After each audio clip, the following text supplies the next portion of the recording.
नाशिक येथे नियोजन भवन जिल्हाधिकारी कार्यालयामध्ये जिल्हा नियोजन समिती बैठक संपन्न झाली आहे। नाशिक जिल्हा नियोजन समितीची बैठक पालकमंत्री दादाजी भुसे यांच्या अध्यक्षतेखाली संपन्न झाली आहे। या प्रसंगी जिल्हाधिकारी जलदजी शर्मा, खासदार राजाभाऊ वाचे, खासदार शोभाताई बच्चाव, अतिरिक्त एसपी श्री अनिकेत भारती आणि इतरही मान्यवर उपस्थित होते।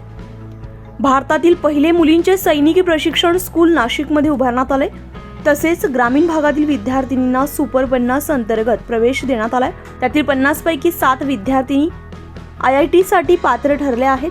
तसेच इतर विद्यार्थिनी देखील अभियांत्रिकीला प्रवेश घेण्यात येतोय। यशस्वी विद्यार्थिनींना सन्मानित करण्यात आले। तसेच यावेळी मतदारसंघातील अडचणी इतरही प्रश्नांवर चर्चा करून मतदारसंघातील विकास कामांसाठी जास्तीचा निधी देण्यासाठी पालकमंत्री दादाजी भुसे यांना विनंती केली आहे।